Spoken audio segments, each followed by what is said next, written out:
facts and rumors about Max Verstappen's possible move to Aston Martin, and Piero Ferrari speaks out about Hamilton being 1.7 seconds behind Leclerc in testing. Let's dive into it now.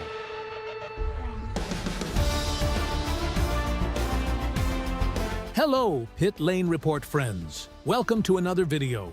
I'm Giovanni Mancini, and today we're going to talk about two of the biggest names in Formula One. Let's start with Max Verstappen. Over the past few months, several rumors have surfaced in Formula One about Max Verstappen potentially moving to Aston Martin. Even Aston Martin themselves have said it would be great to have Verstappen on their team. Verstappen responded by saying he wouldn't have any problem joining Aston Martin. This back and forth gained traction during the peak of Red Bull's struggles in the 2024 season.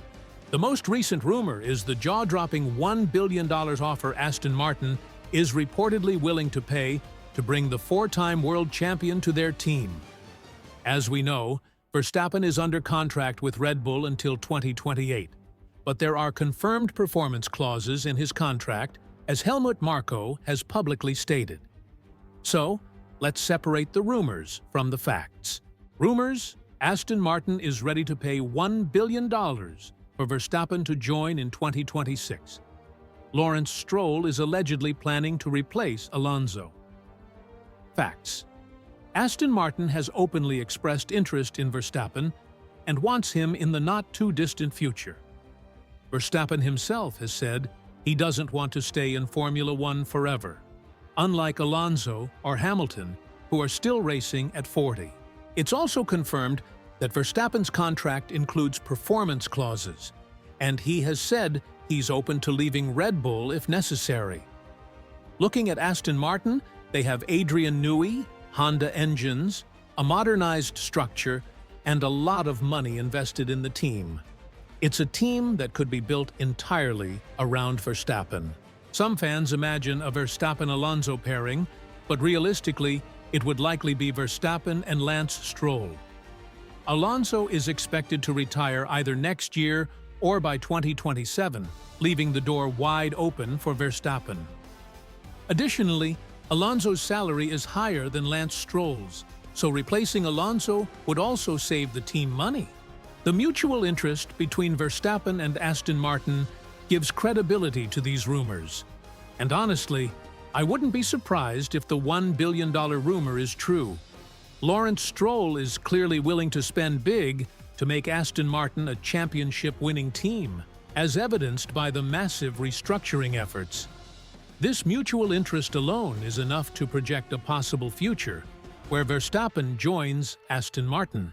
Of course, Mercedes has also expressed interest in Verstappen, but they're hoping their lineup of Russell and Antonelli works out, so they won't need him. Adrian Newey has also commented on the possibility of Verstappen joining Aston Martin, saying he would welcome the chance to work with him again. So, the Aston Martin scenario, surrounded by rumors and mutual interest, creates real expectations for Verstappen's potential move. The 2025 season will be crucial in this story. If Red Bull performs well, Verstappen will likely stay. But if they struggle, there's a real chance Verstappen could leave and sign with Aston Martin, Mercedes, or whichever team has the best project in his eyes. What do you think? What's the best scenario for Verstappen? Do you think he'll stay at Red Bull despite the internal tensions between Helmut Marko and Christian Horner? Or do you think he should move to Mercedes or Aston Martin? Let me know in the comments. Now, let's talk about Lewis Hamilton. Piero Ferrari recently made public comments about Hamilton's arrival at Ferrari. Of course, he praised Hamilton, but he also addressed the headlines about Hamilton being 1.7 seconds slower than Charles Leclerc during Pirelli testing. Piero Ferrari's comments align with what we've been discussing on the channel recently. He said Hamilton is very enthusiastic, confident, and in great physical and mental shape, despite being 40 years old. We've talked a lot about age here on the channel. While age isn't just a number in Formula One, otherwise we'd have 70-year-old drivers on the grid, it's clear that Hamilton is still performing at a high level.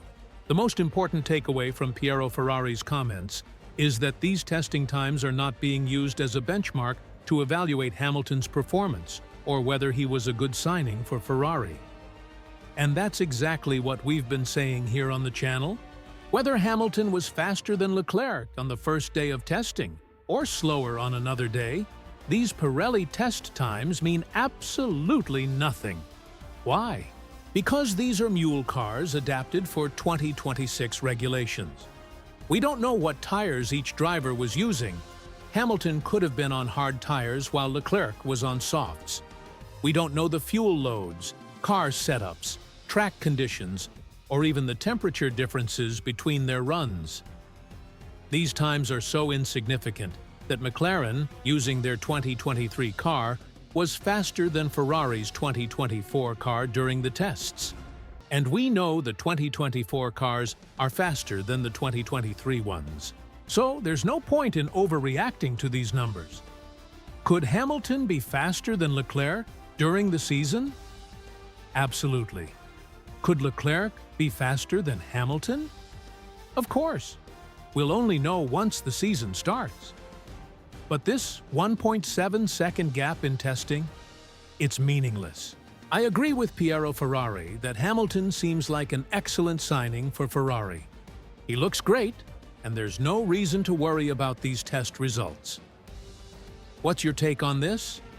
Do you think Ferrari should be concerned? Or do you agree that these test times don't matter? Let me know in the comments. Don't forget to subscribe and hit the notification bell so you don't miss any of our daily Formula One news, opinions, and debates.